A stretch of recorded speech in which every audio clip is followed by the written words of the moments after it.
Neste episódio do Latitude Cast, prepare-se para conhecer a história de um livro que não tem fim, como o rio que lhe empresta nome. Um romance que se passa nas águas do Rio Negro, onde Marias são testemunhas das agruras da colonização. Quando se fala na questão indígena, na questão da negritude, da branquitude também, não é? Você está contando uma história, não é? Que aconteceu com esses indivíduos dentro de uma cultura, dentro de uma época de mundo, dentro de uma ideologia, como é que tudo isso recai sobre um sujeito como Rosa Maria, como Maria Assunção, como Maria Rita, como Maria Índia. Essa é a voz da autora Verenilde Pereira, pioneira da literatura afro-indígena brasileira. Filha de pai indígena e mãe negra, Verenilde é escritora e jornalista formada na Universidade Federal do Amazonas. A decolonialidade e as comunidades marginalizadas da Amazônia são temas e personagens importantes das histórias da autora. Tem uma pensadora que eu gosto muito dela, que se chama Hannah Arendt. Então, ela diz o seguinte, que a pura violência, ela é muda. A pura violência é muda. E por isso mesmo, a violência jamais vai ter grandeza. O livro mais conhecido de Verenilde se chama Um Rio Sem Fim. O livro foi redescoberto pelo Brasil em 2022. A essa altura, a história já tinha 24 anos. Um Rio Sem Fim foi gestado em 1998 como tese de mestrado da autora na Universidade de Brasília. Foi editado pela própria Verenilde e publicado em poucas cópias. Em breve, o livro vai ganhar nova edição pela editora Companhia das Letras. O romance conta a história das violências sofridas pelos povos tradicionais com a chegada de uma missão religiosa ao norte da Amazônia. Um romance que permanece atual, inclusive, no Brasil de hoje. A literatura, ela quer mais, não? Ela passa por esses conhecimentos da história, da antropologia, da geografia, da sociologia, mas ela quer alguma coisa que ainda não foi dita, o inefável, o indizível, o que não foi aprendido ainda. Sejam todas e todos bem-vindos ao terceiro episódio da série Pensando a Amazônia pela Literatura. Acompanhe a entrevista conduzida pela jornalista Mara Régia com a escritora Verenilde Pereira. É um privilégio ter a oportunidade de ouvir diretamente da autora as inspirações por trás de suas obras, suas perspectivas sobre a luta por justiça social e a importância da representatividade. Seja muito bem-vinda, Verenilde Pereira. Eu agradeço muito o convite. Nós é que agradecemos, Verenilde. E antes de sabermos que rio é esse que não tem fim, queremos conhecer um pouco mais você. Mara, eu sou uma mera contadora de histórias. Eu sou alguém que observa o mundo com suas glórias, com suas misérias, com suas vitórias, com as suas derrotas. Alguém que observa os fragmentos, não é, desse mundo e vou colocando, tecendo numa palavra, num parágrafo que vira um conto, que vira uma história, que vira um romance, como Um Rio Sem Fim, porque essas histórias humanas, elas realmente continuam, né? Elas não têm um fim, e daí o nome. É como o fluxo do rio, do próprio rio, né? Sim. Agora, em que afluente você mergulhou nessas águas? Bem, são vários afluentes, mas eu acho que esse meu olhar de contadora de histórias, não é, mergulhou muito nessa experiência do mundo vivido, né, do fato de eu ser filha de mãe negra e de pai indígena. Que etnia? Sateremaué. E há 68 anos eu ter nascido já, não é, nesses conflitos interétnicos, não é? E como criança ter vivenciado o horror que era isso, a violência, não é, que se abatia sobre esses grupos. E como uma criança sem repertório, o que me acolheu, e foi um instinto, não é? O que me acolheu foi a palavra, foram as histórias. Eu sabia que era o único espaço no mundo em que eu podia me refugiar de tanta agressão, de tanta violência. Então eu inventava histórias para mim mesmo, ia me contando no fundo da rede, atrás de uma porta, e eu fui me salvando dessa forma. Com força de Maria. Aliás, 4 grandes Marias que nós vamos conhecer, mas não sem antes ouvirmos o primeiro parágrafo da sua obra Um Rio Sem Fim, uma obra que está prestes a ser reeditada pela Companhia das Letras. Mas isso é conversa para daqui a pouquinho. Sempre que me falam dele, é como se o visse, como no dia em que conversávamos, e seu semblante me pareceu estar em pedaços, como refletido num espelho negligentemente estilhaçado. Eu ainda conseguia imaginá-lo com as faces perfeitas, produzidas pela esperança sem tropeços de décadas passadas, embora naquela manhã de 7 de junho de 1986, quando o bispo Dom Matias Lana tinha oficialmente 75 anos, seu rosto se mostrasse em disfarçadas e impetuosas contrações. Muito poderia surgir do cansaço azulado dos seus olhos miúdos, inclusive uma certa pureza de quem não se maculava com a desordem irracional de homens sujos e pecaminosos. Homens ditos tão estúpidos e primitivos que foi necessário aos missionários católicos registrarem em livros e publicações o resultado de um teste aplicado entre aqueles milhares de indígenas que deveriam ser cristianizados sob a proteção austera de Dom Matias Lana. A constatação dos testes aplicados por um cientista italiano foi a de que a inteligência de um daqueles adultos correspondia à de uma criança europeia na faixa de 8 anos, ou menos ainda. Que escuta mais privilegiada poder ouvir de Verenilde o primeiro parágrafo da sua obra, Um Rio Sem Fim. Particularmente, já estou mais do que pronta para mergulhar nessas águas, mas não sem antes compartilhar um pouco da sua trajetória de vida e de luta. Verenilde, com toda a sua bagagem como jornalista, indigenista e escritora, tem uma perspectiva única para abordar questões cruciais da sociedade brasileira e principalmente amazônica. Então, eu queria que você, Verenilde, compartilhasse um pouco sobre sua jornada e como essas diferentes áreas se entrelaçam na sua vida e principalmente na sua obra. Para falar sobre como foi produzido Um Rio Sem Fim. Não é Um Rio Sem Fim. Em 95, eu fazia o mestrado, não é, em comunicação, em jornalismo. Eu sou jornalista. E a minha dissertação, o meu tema seria sobre a cobertura da mídia hegemônica sobre questões indígenas. Mas eu queria falar especificamente sobre a questão dos indígenas Waimiri-Atuari, que vivem no norte do Amazonas e sul de Roraima. Esses indígenas, na década de 60, e é bom lembrar que década de 60, o lema era Amazônia integrar para não entregar, é muita terra para pouco índio, a modernização da Amazônia. E esses indígenas, eles viviam bem no meio da estrada Manaus-Boa Vista, a BR-174. E eles já vinham sofrendo, não é, com a aproximação de funcionários, de trabalhadores, de invasores de madeira, de mineração, de caçadores. Eles já vinham sofrendo uns surtos acelerados de epidemias. Era febre, era tuberculose, era pneumonia e morria muita gente. E eles justificavam a explicação era feitiçaria dos brancos. Na década de 60, com a construção dessa estrada, em outubro de 68, não é, vai um missionário italiano, em uma expedição chamada Expedição Padre Caleri, com a boa vontade, a generosidade, o medo de que a construção da estrada dizimasse fisicamente os Waimiri-Atuari. Ele vai lá pacificá-lo, tentar retirá-los do meio da estrada. A estrada era tida assim de uma forma como se aquilo fosse resolver os problemas da humanidade. E a expedição é composta de 10 pessoas. Quando eles chegam lá, os índios já assustados pelas epidemias constantes, os índios se escondem, não aceitam a aproximação. E o missionário começa a escrever um diário onde ele acha que os índios não se aproximavam porque eram covardes, eram arrogantes. Quando ele vê a aproximação dos Waimiri-Atuari, para anunciar a chegada, no primeiro dia ele dá 8 tiros para o alto.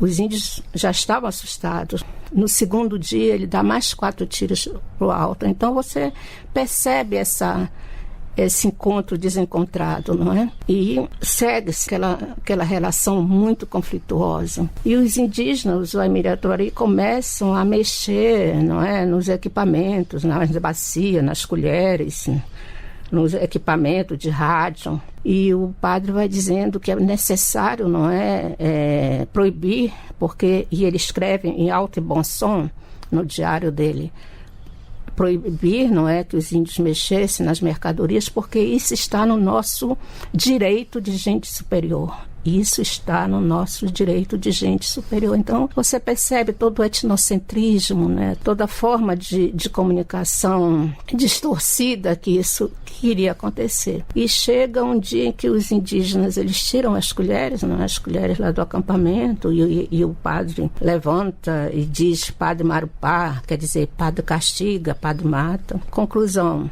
num desses conflitos, os Uamiratuari mataram 9 pessoas da expedição. Restou o mateiro Álvaro Paulo da Silva, que ajudou a reconstruir essa história.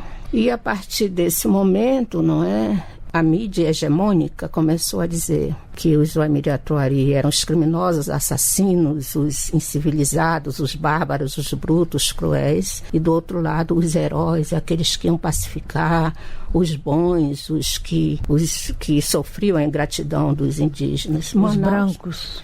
Manaus naquela época tinha cerca de 200 mil pessoas. Então, eu lembro, eu era criança, não é? E aquele pavor que a cidade, porque eles pegavam os helicópteros em voo rasante com os sacos dos corpos, não é? Da expedição. Então, ficou muito essa divisão entre o bem e o mal, não é? E eu lá, numa desses rituais, não é? Na Catedral Metropolitana, com meu cartaz assim, cor-de-rosa, pedindo a invasão da estrada, porque era isso que eu estava condicionada, não é? E depois, com as pesquisas etnográficas, um trabalho excepcional que se chama Censuras e Memórias na Pacificação Uamiratuari, onde o etnólogo narra como ficou, não é, essas entradas, não é? Ficou muito dividido. Os funcionários, né, os representantes do Estado brasileiro, aqui os que sabem, lá os que não sabem, aqui os que trabalham, lá os preguiçosos, aqui os bons, lá os maus. Então, para esse contato foram ex-presidiários, pessoas com vícios de alcoolismo, eles ridicularizavam os Uamiratuari com apelidos, para acordavam os Uamiratuari, eles romperam toda a organização econômica, social. Os indígenas eram obrigados a acordar com as ordens, trabalhar. Tinha uma indígena, que esse etnólogo vai chamar de Dona Amélia, e a memória era proibida, ninguém podia falar, não é, da sua história. E esse etnólogo se aproximou com muita sensibilidade de uma indígena chamada Amélia, Dona Amélia, o corpo dela tremia, e ela contava relatos assim, de bombardeios, perguntava por que quando a aproximação dos não indígenas, as pessoas morriam. E eu já estava assim, com todo esse material recolhido, eram os conceitos acadêmicos, a bibliografia, a metodologia, a pesquisa, né, nos jornais. E aí, quando na hora de escrever, era como se desses conceitos, dessas tabelas, dessas bibliografias rompessem aqueles semblantes, aqueles perfis, aquelas vozes. Era como se esses personagens, entre aspas, não é, me perguntassem: puxa, mais uma vez nós vamos ficar com o nosso rosto escondido através de teorias, através da bibliografia. E todo esse aparato acadêmico que eu respeito muito, mas eu acho que a literatura ela consegue ir além um pouco. Ela vai passando por esses conhecimentos, e aí foi quando eu disse não. E me veio muito pessoalmente um tormento. Eu me perguntava o que a memória histórica produziu sobre alguns mortos, não é? Sobre alguns grupos de mortos. E foi quando eu disse não, o que vai me salvar aqui é escrever literatura, não é? E foi quando surgiu Um Rio Sem Fim. E é um romance, uma narrativa inusitada, porque parte de uma tese de mestrado, né? E vem então daí esse entrelaçamento entre sua vida e sua obra. No romance Um Rio Sem Fim, aclamado como uma importante contribuição para a literatura afro-indígena brasileira, inclusive você é considerada como pioneira, né? Poderia nos contar um pouco sobre a inspiração por trás dessa obra? A partir dessa inspiração que você teve, dessa vivência, como é que você conseguiu chegar no livro? Como é que se deu a produção do livro e como ela reflete suas experiências e perspectivas como escritora afro-indígena? Sim, Mara, eu tenho essa experiência, não é? Como eu já falei, não é? Eu nasci de uma mãe negra, de um pai indígena. Eu via, não é, os conflitos em que eles dois viviam, não é? Eu vou contar uma coisa assim que eu já contei outras vezes, não é? As brigas, não é? As brigas normais de um casal eram sempre pautadas, fundamentalmente pautadas nessa questão, nesses conflitos étnicos. Era minha mãe dizendo: olha, você é um índio que não aprendeu nem a falar o português direito, seu pé chato, não sei o quê, e ele respondendo: e você é uma macaca, cabelo de bombril. E o que muito me entristece é que eles morreram sem que eu chegasse para eles e dissesse: olha, esse conflito, essa briga não é entre vocês. Tem alguém, tem uma ideologia, tem uma branquitude aí que provoca esse conflito. Não deu tempo, não é? Eles morreram antes que eu tivesse uma compreensão disso, não é? E até a compreensão de que você se tornaria uma escritora referência na questão afro-indígena no Brasil? Né? Porque é de tanta vivência, né? E há quem diga, quanto mais vivido, mais bem escrito, não é? E era a literatura me perseguindo, né? A literatura me perseguindo. Como, olha, a única forma que você tem de se salvar disso tudo e de um dia poder contar a história nessa perspectiva é a literatura, não é? Mas quando você começou a tese de mestrado, isso ainda não estava de forma alguma na sua intenção maior, não é? De jeito nenhum, muito pelo contrário, né? Muito pelo contrário, foi essa inquietação de uma vivência, de uma experiência, de tanto que eu vi, que era como se eu fosse... Os personagens me obrigaram, eu fui uma escrava desses personagens, né? Eu digo isso. Eles me escravizaram, ou você faz essa literatura, então tudo vai por água abaixo. E aí é quando surge o Rio Sem Fim, é justamente, não é?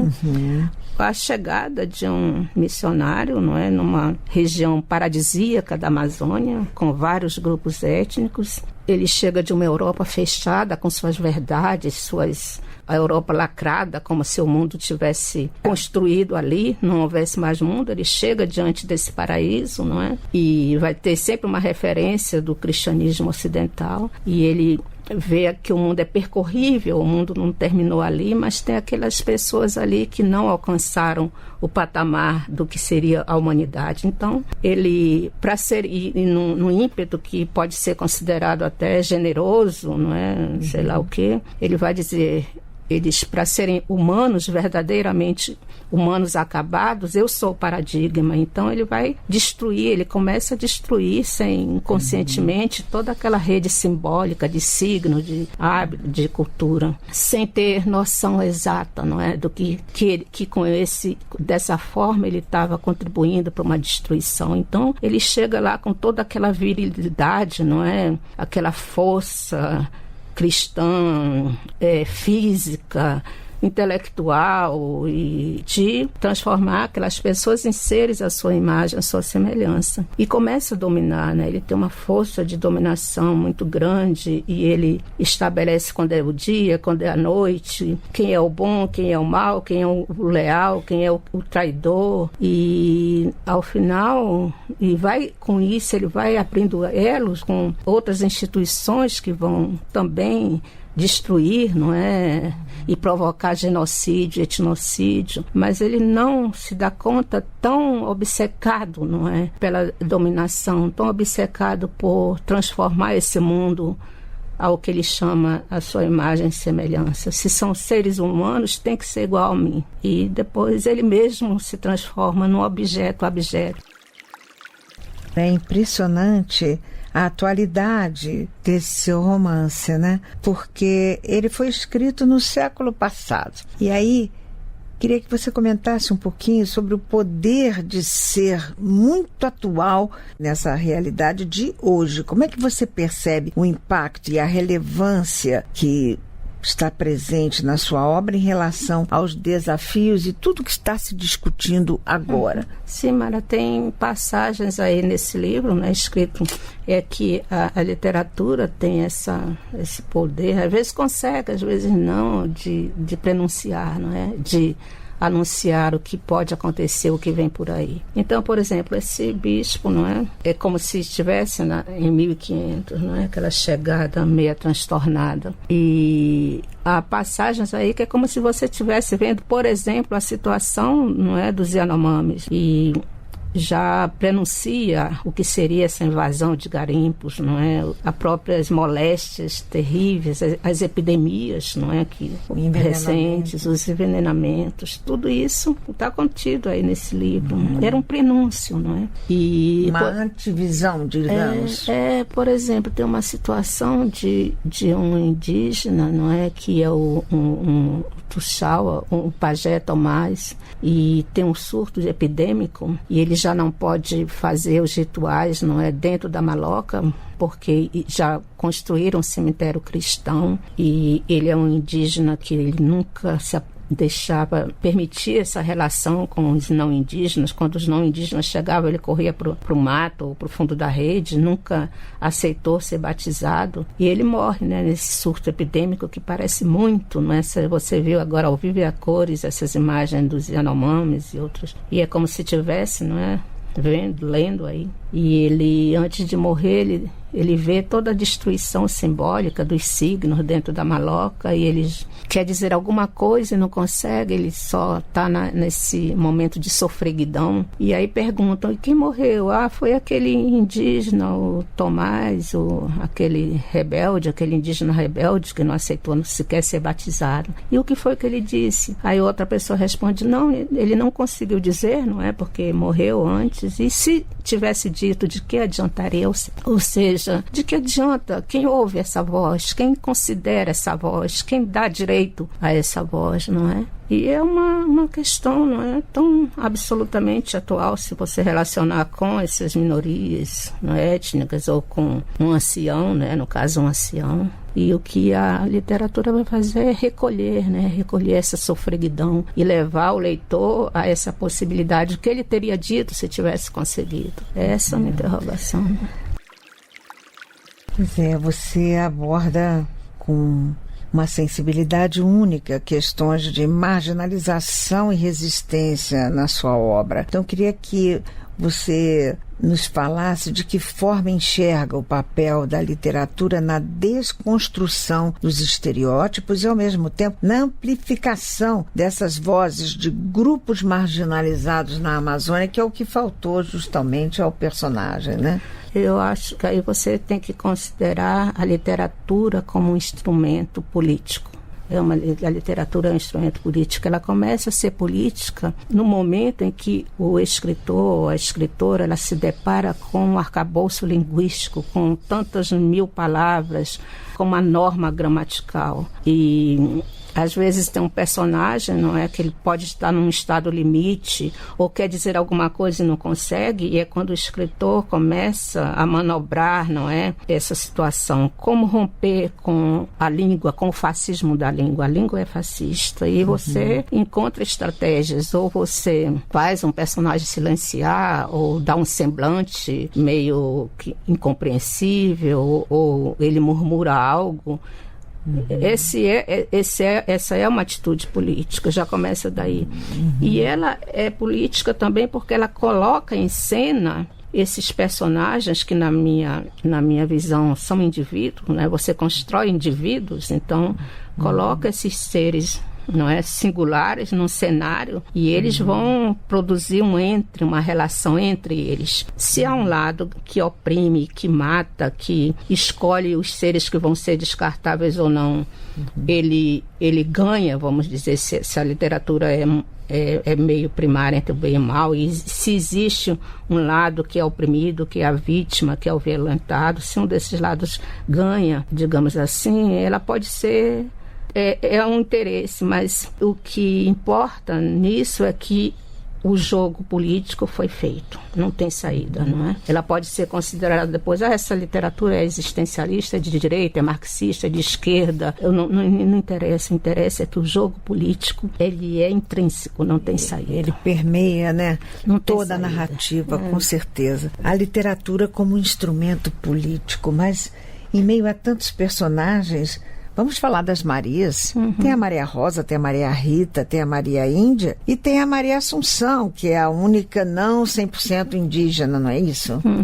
É porque isso vem não é, a gente não pode considerar assim, a ficção, isso é ficção. A ficção sempre vai ter, não é, um fato no meio dela, sempre tem um ato concreto. Não se parte de uma ficção, a imaginação não nasce do nada, muito pelo contrário, às vezes a própria imaginação te leva a um fato, não é? E essa questão no Amazonas foi muito comum na década de 60, 70, 80, que as ribeirinhas indígenas, elas eram mandadas para as famílias tradicionais para serem civilizadas, para estudarem, na verdade, era uma escravização, não é? E era a elite amazônica, que eu conheço muito bem, sempre teve esse hábito. E nessa história existe personagens que são meninas, que elas são mandadas da missão por esse bispo tão intrigante, não é? Elas são mandadas para serem, digamos, entre aspas, civilizadas, não é? Na família tradicional amazonense, manauara.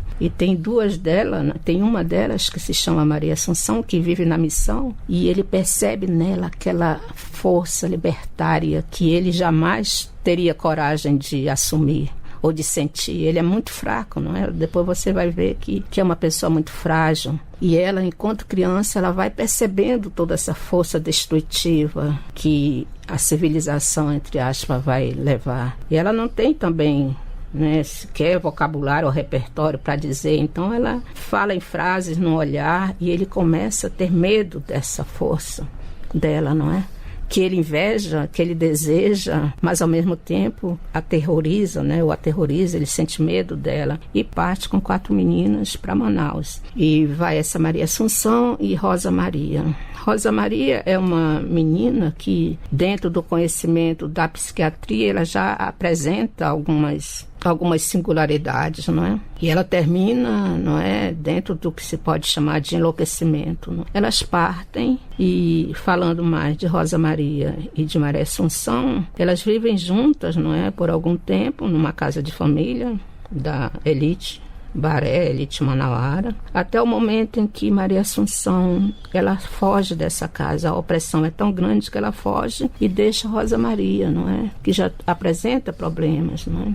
E passam alguns anos, e a Rosa Maria, ela é muito simbólica, e também não é simbólica, porque isso se deu a nível factual. Ela passa, então, pela missão, ela vai morar nessa casa de família, não é? Ela passa pelo casamento, ela vai viver depois na rua, não é? Uma vida inautêntica, ou uma total ridicularização desse personagem, não é?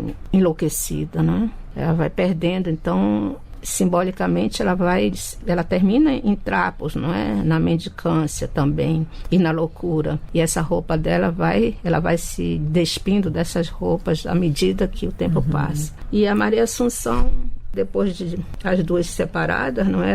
Maria Assunção vai atrás dela em Manaus, e quando a encontra, ela está totalmente, fisicamente destruída, e Maria Assunção começa a chamar por ela Rosa Maria, que era a forma como elas se comunicavam, eram crianças e ainda brincavam, eram muito unidas. E Rosa Maria dá um meio sorriso. Você não sabe se ela ri ou se aquilo é apenas fisicamente, né?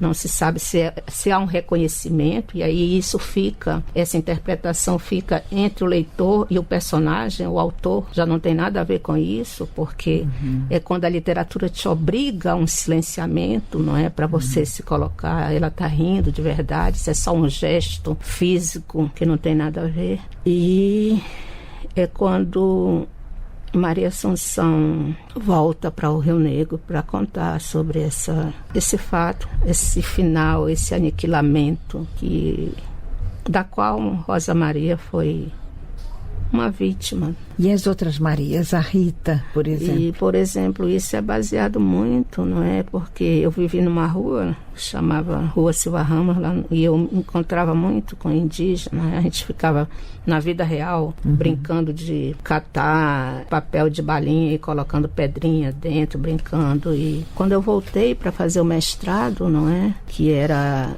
atrás da Maria Rita, aí eu soube, né? Eu soube que ela havia ficado no mundo da rua também, que era absolutamente comum, não é? Na época. Lembre que década de 60, 70 não havia movimento de mulheres, movimento indígena. Isso era muito ser negro, ser indígena, ser mulher, algo pavoroso, não é?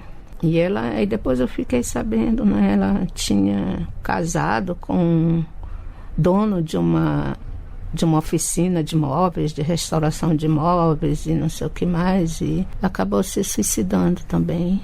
Meu Deus. Então aconteceu isso, a Rosa Maria, não é? Maria Índia. E essa eu não soube mais.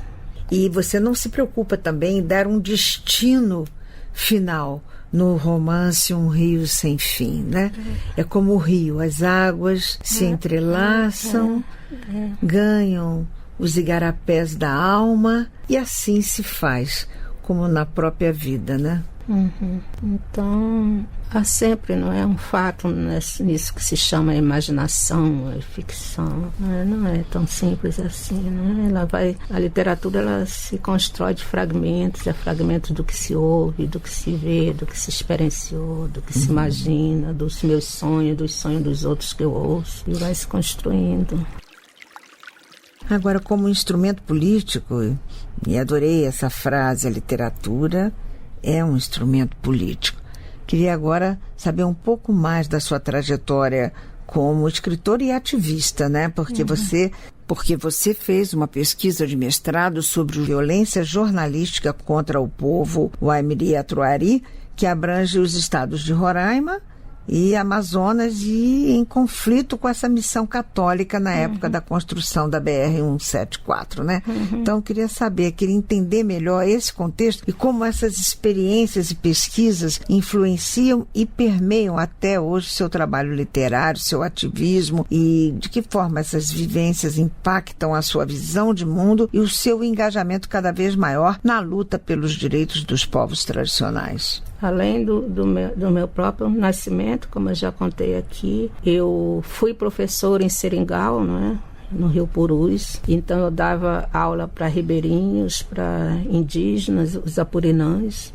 Depois eu fui uma das que participaram na fundação do primeiro jornal que tratou apenas da questão indígena, que foi o Porantim, fundado em Manaus. Porantim quer dizer remo mágico. E depois também no jornal, né, eu trabalhei em todos os jornais de Manaus, a Crítica, a Notícia, Jornal do Comércio, em todos eles, não é, tratando especificamente da questão indígena, numa época em que não era tão comum, não é, essa questão ser levada, tanto que eu não partia de um editor, não é? Eu pegava do meu jeito, a atitude minha, e ia em aldeias e cobri surucucus naquele momento das primeiras invasões feitas por Altino Machado. Davi Yanomami era uma criança, um adolescente ainda, e ele já previa, não é? Isso tudo que, sabe, se você pega, tem uma matéria minha que se chama Seita do Mineral, onde ele já denuncia tudo isso que o garimpo iria causar, não é? Quando ele diz, puxa,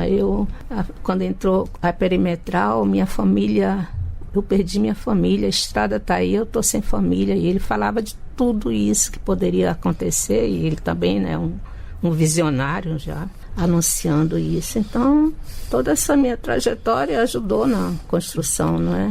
De Um Rio Sem Fim.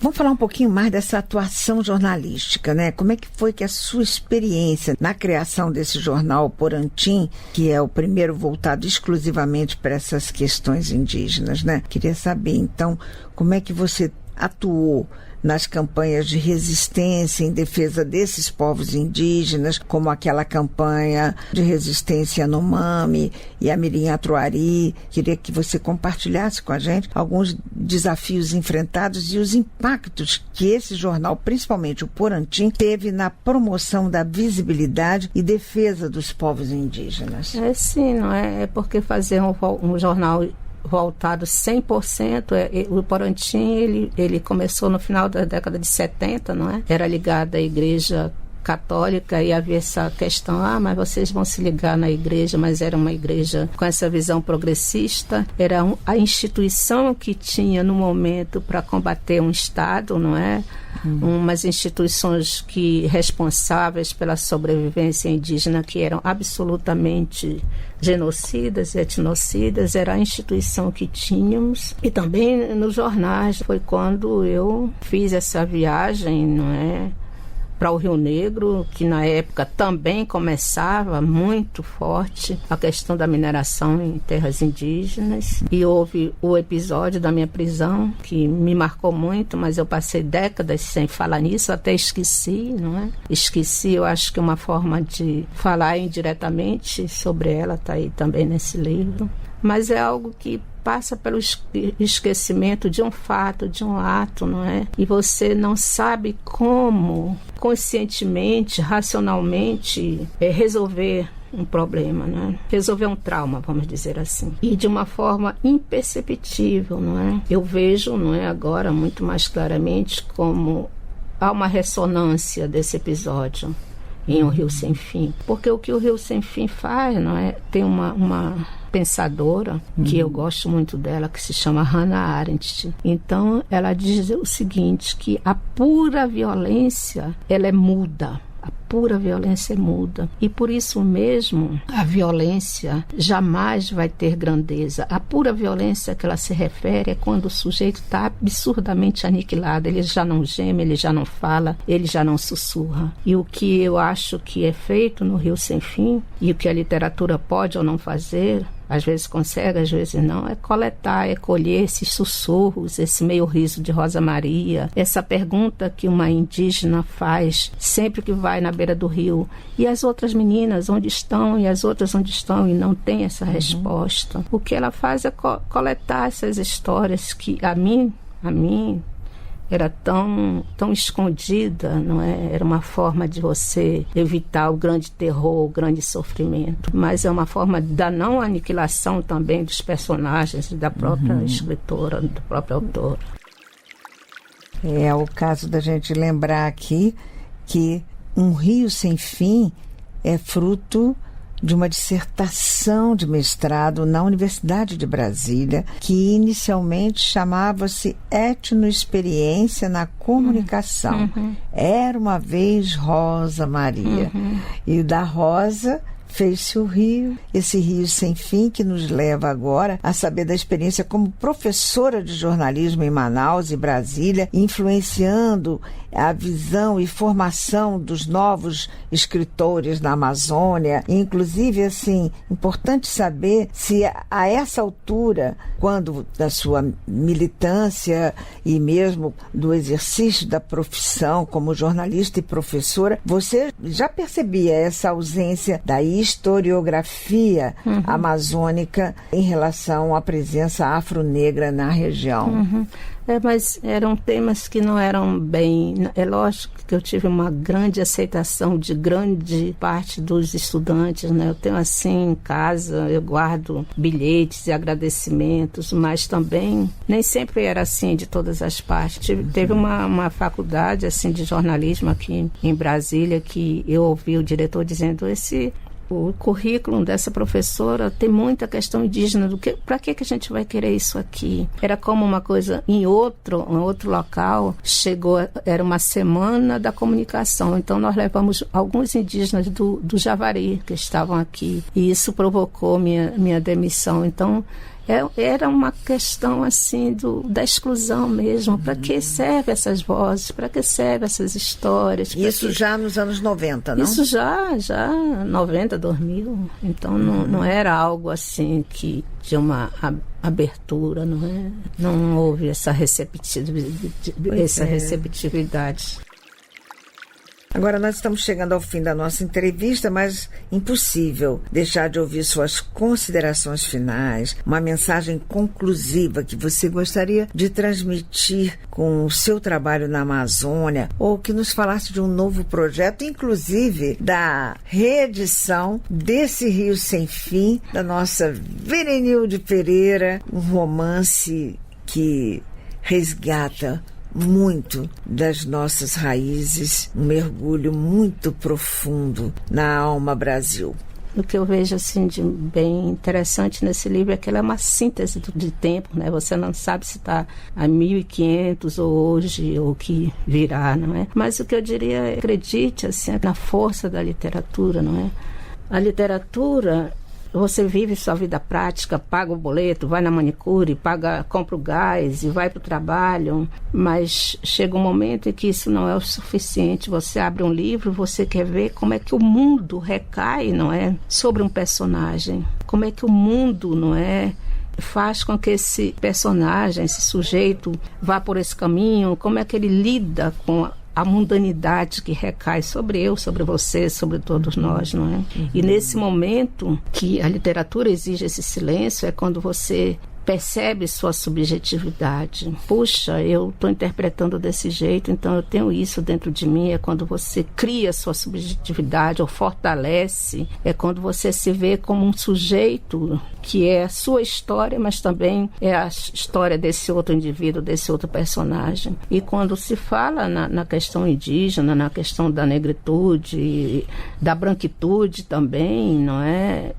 Você está contando uma história, não é? Que aconteceu com esses indivíduos dentro de uma cultura, dentro de uma época de mundo, dentro de uma ideologia, como é que tudo isso recai sobre um sujeito como Rosa Maria, como Maria Assunção, como Maria Rita, como Maria Índia, como um bispo, não é? Tão obcecado na sua generosidade cristã, que ele acreditava de formatar um homem na sua inteireza, uma humanidade. A sua imagem e semelhança. A sua imagem e semelhança, né? É aí que a vida, não é? E a literatura, ela passa por essas situações, não é? Que eu acho importante nesse momento, não é? De Amazônia como região, como essas complexidades todas que recaem no mundo inteiro, mas a literatura ela quer mais, não? Ela passa por esses conhecimentos da história, da antropologia, da geografia, da sociologia, mas ela quer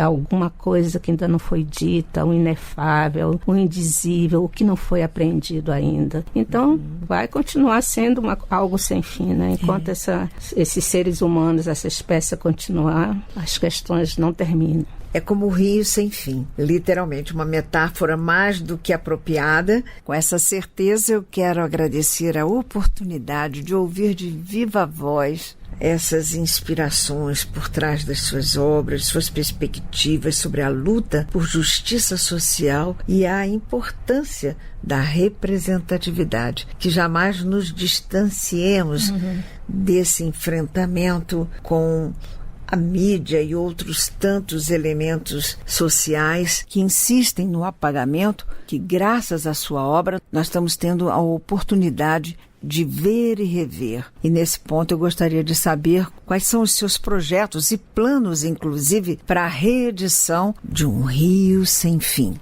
O Rio Sem Fim, ele foi um livro que o meu orientador na época, ele disse, olha, publica, né? Porque teve uma segunda parte da dissertação onde eu justifico porque para mim foi impossível não escrever literatura. Então, você vai teorizando, Walter Benjamin, Júlia Kristeva, esses autores todos, não é? E ele disse, olha, publica, que vale a pena publicar. Então, eu na intuição, eu mesma fiz a edição de 3.000 exemplares, mas eu não dava muita atenção. Então ele foi distribuído, assim, eu colocava na parada de ônibus, aí depois o carroceiro passava, e aí já incinerava tudo, né? Então deixava em bancos, entregava para nos ônibus, certamente não foi tão lido como eu imaginei, não é? Aí um rapaz, não é, por um acaso, comprou esse livro num sebinho lá em Manaus e deixou também na estante, jogado fora. Aí depois, quando ele foi ler, acho que ano passado, então ele é um teórico, não é, da literatura, ele disse como um livro desse ficou escondido por tanto tempo, não é? E aí outro rapaz, um outro também teórico da comunicação, Rodrigo Simon, leu e achou que era uma obra. Um livro, uma obra muito intensa, né? Uma força de escrita muito potente. E aí foi convidada para uma nova edição, não é? Quando é que sai? Era para ter saído em abril, agora ficou para outubro. Eu realmente não tenho essa... Uma previsão exata, né? A indústria cultural é outra coisa. Mas eu acabei de escrever também, não é? São teus os nossos desencontros, que também é uma questão que é da humanidade, mas é também especificamente amazônica, né?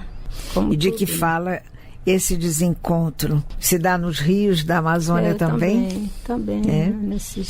Eles são, na verdade, as veias, né, da sua literatura. Berenilde Pereira, guardem bem esse nome.